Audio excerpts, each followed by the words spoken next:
conversar com quem entende do assunto? Silvio Campos Neto, economista, sócio da Tendências Consultoria. Que prazer te receber de novo aqui. Silvio, bem-vindo, querido. Bom dia, tudo bem? Bom dia, Amanda. Tudo bem? Prazer sempre falar com vocês. Ótimo. Olha, a tua missão hoje é difícil, é explicar por que os mercados estão tão otimistas, dado um cenário geopolítico tão incerto. O que você está vendo, assim, tanto lá fora como aqui? Parece que todo mundo resolveu acreditar, fazer aquela visão meio poliana. Vamos fazer o jogo do contente, vamos acreditar que haverá o melhor resultado. De fato, Amanda, realmente é algo curioso, né? A gente se acostumou a ver ao longo desses anos, de décadas, na verdade, é que em momentos como esse, né, de conflito, de incerteza, de situações ainda mal resolvidas, os mercados adotam uma postura mais cautelosa, não é? Isso é ruim para bolsas, é bom para o dólar, mas o que a gente tem visto, especialmente aí nesses últimos dias, é uma postura já bem mais agressiva no sentido de antecipar um potencial fim do conflito. É claro que há o incentivo às partes envolvidas para que alcancem um acordo em breve. Os custos são muito altos dessa guerra, não só para os Estados Unidos e para o Irã, obviamente, mas para todos, não é? Para a China, para a Europa. Então há sim um incentivo real para que esses países consigam encontrar um caminho de encerramento dessa guerra, mas não tem nada ainda muito certo, né? Até porque sabemos, né, que são partes muito complicadas de negociar, né? O governo Trump com seus posicionamentos mais agressivos, o Irã, que, claro, é um país bem complexo, né? Então não dá para garantir que essa saída negociada terá um bom encaminhamento, mas os mercados estão, de fato, acreditando nisso, pelos custos que eu mencionei, e o resultado é o que você mostrou, né? O S&P quebrando recordes nos 7.000 pontos. Aqui nós temos, claro, outros elementos por trás desse bom desempenho, fluxo de estrangeiros, no caso do câmbio perto de R$ 5, juros altos ainda, o fator commodities, né, o próprio petróleo aqui nos ajudando, né?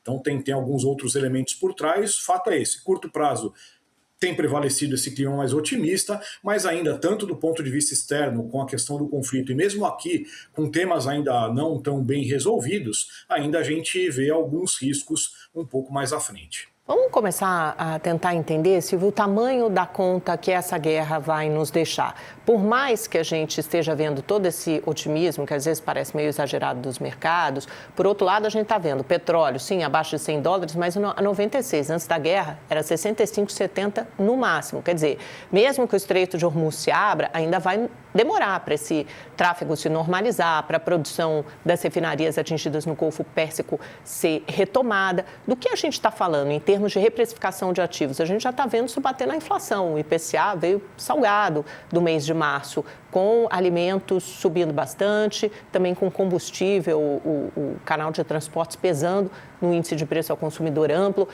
Do que a gente está falando? É inflação mais baixa? É crescimento menor? Como é que isso vai ser traduzido no Brasil em 2026? O que mudou? Bom, via de regra, esse choque de preços, né, um choque de oferta, como a gente costuma dizer, isso se traduz em pressões de custos, né, mais elevadas, e o petróleo é um item bastante importante ainda. E aí não só petróleo, tem fertilizantes também envolvidos aí nessa história. É claro que isso bate também no transporte, então tem pressões nos alimentos, pressões em serviços, né, os transportes, a passagem aérea, por exemplo. Isso tudo, claro, corrobora um cenário de inflação mais alto do que se esperava agora em 2026. Então, se avaliava até antes do conflito que era uma inflação mais perto de 4%, algumas casas até mais otimistas, inflação abaixo de 4%, nós tínhamos 4,1%, e o que se tem hoje é uma leitura de que é uma inflação que pode até ser mais próxima de 5%, né?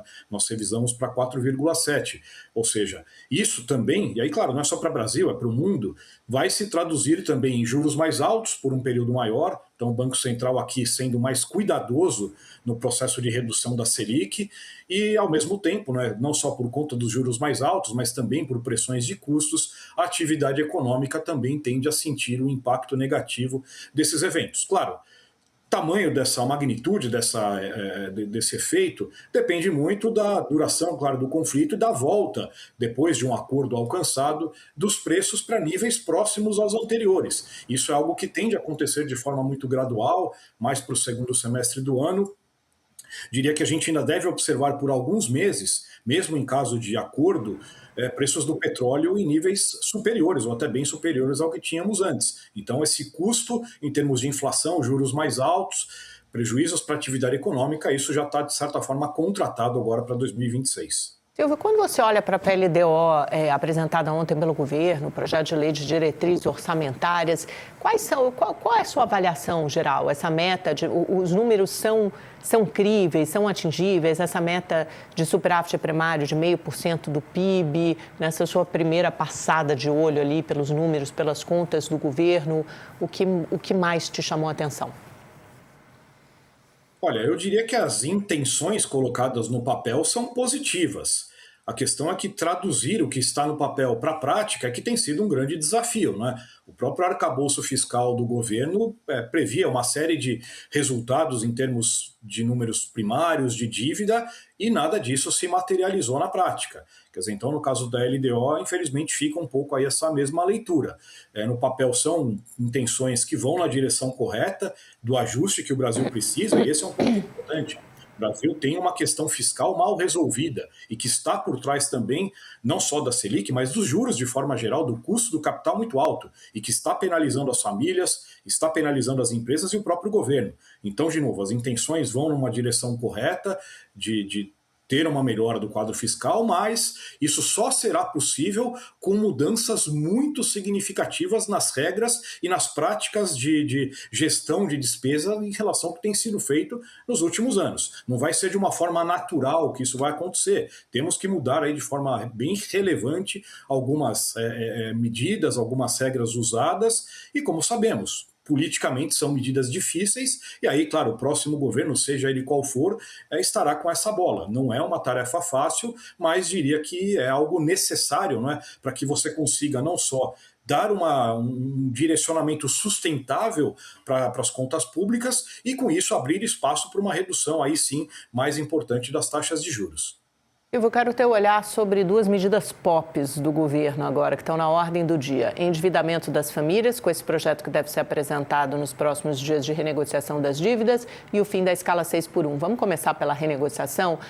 Você acha que o que tem notícia até agora, a entrevista de Dario Durigão, que eles já apresentaram, está indo no caminho certo, vai resolver o problema ou não? A gente só está empurrando com a barriga e vai pintar mais para frente. Isso tem a ver com esse modelo de desenvolvimento que o PT colocou em prática a partir de 2022 e que força com que as famílias se endividem cada vez mais? Amanda, esse é um problema, né? Na verdade, essa visão de que o importante, o que vai fazer o país crescer é impulsionar o consumo das famílias, é uma visão que não se sustenta no médio e longo prazo, né? Até pode trazer o resultado por 1, 2, 3 anos, mas o desfecho acaba sendo esse, né? Os juros ficam mais altos, as famílias mais endividadas, e aí com juros altos isso vira uma bola de neve. E é o que de fato estamos vendo, né? Dívidas também muito problemáticas em cartão de crédito, que tem taxas exorbitantes. Então, essas ações que estão sendo cogitadas para aliviar um pouco aí o balanço, vamos dizer assim, das famílias, é algo muito paliativo, né? É algo que tem uma visão naturalmente mais política, né, tendo visto o ano eleitoral, mas que não vai, né, não ataca efetivamente o ponto, né, que é realmente promover aí um cenário de sustentabilidade que possa reduzir o custo do financiamento e aí sim as famílias terem uma melhor dinâmica das suas dívidas. Então, eu diria que esse é um paliativo que não ataca o ponto central da questão. E agora a escala 6x1, Silvio, que também está em debate, e os parlamentares, assim, seja da oposição, seja do governo, eles já admitem, é difícil segurar. Em ano eleitoral, provavelmente vai aprovar, seja por PEC ou por PL. Qual o custo que isso vai impor? É lógico, a gente tem sempre dois olhares. O olhar humano nos força a simpatizar e empatizar com uma pauta absolutamente legítima de você ter mais um dia de descanso e menos horas de trabalho. Mas, por outro lado, isso vai impor um custo econômico. Como é que essas variáveis se equilibram? Ou não se equilibram? Eu diria que o mais importante aí é exatamente apontar esses custos, né? E, claro, ter os benefícios do lado dos trabalhadores, mas apontar sim a potenciais implicações. E aí, claro que o Congresso tem que tomar a decisão em cima dessas informações, né? Então sabemos, né, que até diante do contexto do mercado de trabalho, do cenário de produtividade no Brasil que deixa muito a desejar, que isso vai ter uma implicação importante para alguns segmentos, né, de serviços, um pouco da indústria e construção. Claro, tudo passa por uma readaptação, eventualmente, se essa medida for aprovada, mas não será livre de custos, né? Estão saindo algumas estimativas, é sempre muito difícil de especular aí com números em cima disso, mas efetivamente, né, haverá um custo a ser pago por todos, né, na forma ou de aumento de preços, ou eventualmente até mesmo de redução do nível de emprego, porque alguns segmentos, algumas atividades podem eventualmente ter aí a sua sobrevivência até mesmo questionada, né? E aí, claro, reduzindo a mão de obra, mas enfim, são situações que agora o Congresso vai analisar, mas como você bem lembrou, no ano eleitoral é uma medida importante, poderosa, né, do ponto de vista político, e fica um pouco difícil mesmo para segurar nesse caso. Depois o país vai ter que lidar com as consequências. E, Silvio, só para a gente terminar, faz uma previsão boa. O dólar vai continuar assim, baixinho? Baixinho perto do que a gente tem visto nos últimos 2 anos, abaixo dos R$ 5?